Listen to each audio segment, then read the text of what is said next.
നമസ്തേ. ഞാൻ ചില സുഭാഷിതങ്ങൾ പറയുമ്പോൾ തീർച്ചയായിട്ടും വീണ്ടും വീണ്ടും പറയാറുണ്ട്.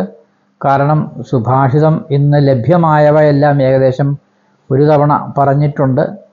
എന്നാലും ചില സുഭാഷിതങ്ങൾ വീണ്ടും വീണ്ടും പറയാനുള്ളതായിട്ട് വരാറുണ്ട്. അങ്ങനെയാണ് സുഭാഷിതങ്ങൾ വീണ്ടും വീണ്ടും ആളുകൾക്ക് കേൾക്കാനിടയാവുന്നത്. തന്നെയുമല്ല, പുതിയ പുതിയ ആളുകൾ കേൾക്കുമ്പോൾ അവർക്കത് ആദ്യമായിട്ടാണല്ലോ കേൾക്കുന്നത്. ഇത് ഞാനൊരിക്കലും പറഞ്ഞതാ. എന്നിരുന്നാലും വീണ്ടും വീണ്ടും പറയേണ്ടതായ സാഹചര്യങ്ങളുണ്ട്. ചില സുഭാഷിതങ്ങൾ കേൾക്കുമ്പോൾ ആളുകൾ എന്നെ വിളിക്കാറുണ്ട്, അതിങ്ങനെ പറയുമ്പോൾ എന്താണ് അതിൻ്റെ പൊരുളെന്നൊക്കെ.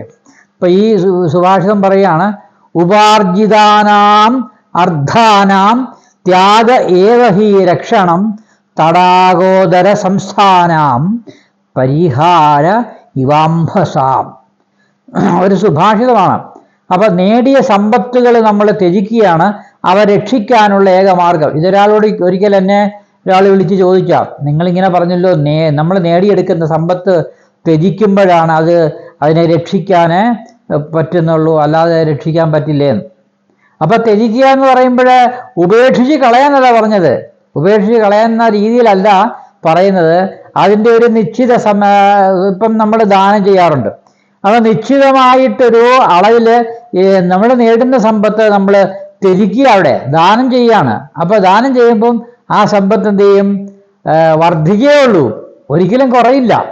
എത്ര കൊടുക്കും തോറും ഏറിടും. അത് വിദ്യയാണെങ്കിലും മറ്റെന്ത് കാര്യമാണെങ്കിലും കൊടുക്കുന്നവർക്കേ കിട്ടുകയുള്ളൂ. ഇപ്പം നമ്മൾ സമ്പത്ത് ഒത്തിരി ഒത്തിരി കൂട്ടി വെച്ചിട്ട് നമ്മൾ കിടന്നുറങ്ങിയാൽ നമ്മളെ ആരെങ്കിലും അപായപ്പെടുത്തി സമ്പത്ത് അപഹരിക്കുക. എന്നാലോ അത് കുറേശ്ശെയായിട്ട് പലർക്കും ഉപകാരത്തിനായിട്ട് കൊടുക്കുമ്പോൾ അവർക്കൊരു ഗുണകരമായി മാറും. അവരുടെ സംരക്ഷണം നമുക്കുണ്ടാകും. നമുക്കെന്തെങ്കിലും വിഷയം ഉണ്ടായാൽ അവരോടി വരും, അവർ സംരക്ഷിക്കും. അപ്പം അതുകൊണ്ടാണ് പറഞ്ഞത്. അതുപോലെ ഇപ്പോൾ ഇവിടെ ഉദാഹരണം പറഞ്ഞെങ്കിൽ, തടാകത്തിൽ സംഭരിക്കുന്ന ജലം മറ്റ് കൊച്ചു കൊച്ചു ചാലുകളിലൂടെ മറ്റ് കൃഷിയിടങ്ങളിലേക്കൊക്കെ വിടാറുണ്ട്. കാരണം എന്താണ്?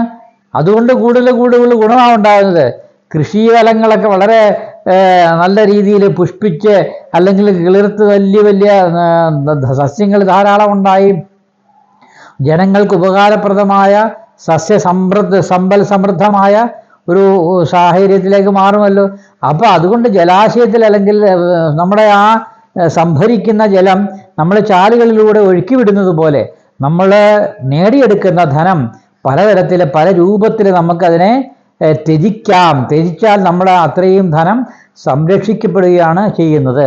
അല്ലാതെ കള്ളന്മാർ ഇത് കൊണ്ടുപോകില്ല എന്നാണ് ഇവിടെ സുഭാഷിതം മനസ്സിലാക്കുന്നത്.